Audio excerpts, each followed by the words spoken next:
Sir, sir, ano pong kailangan nyo? May utos po ba kayo? Huwag kang maingay. Tahimik ka lang.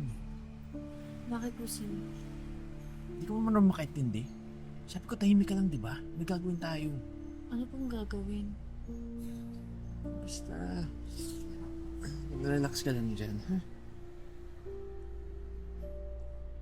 Subukan mo magsumbong kundi magiging kwento na akin ng nanay mo.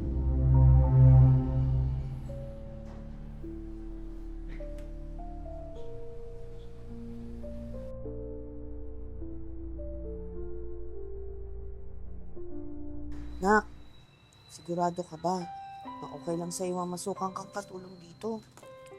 Ano naman, Nay? Ayoko din naman pong maging tambay na lang, tsaka gusto ko din naman pong makatulong sa inyo.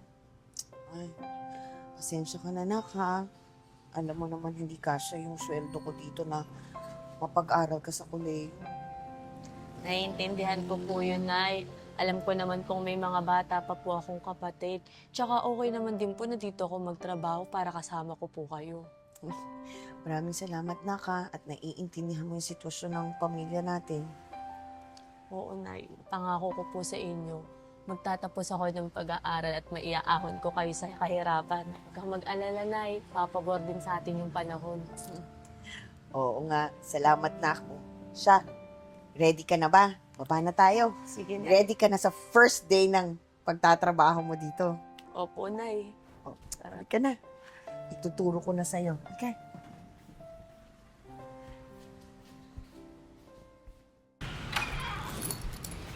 Ay, anak! Nasaan ka na pala? Nak, mga 2 linggo muna ako hindi makakauwi dito, ha?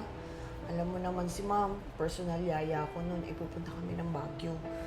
Kung nasaan yun, nandun din ako.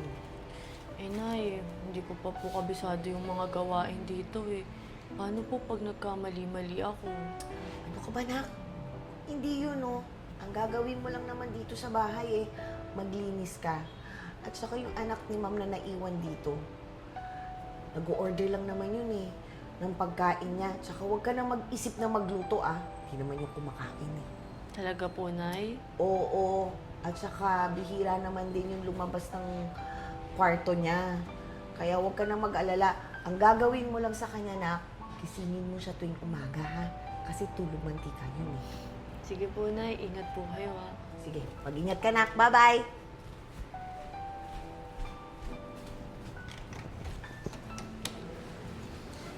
Sir?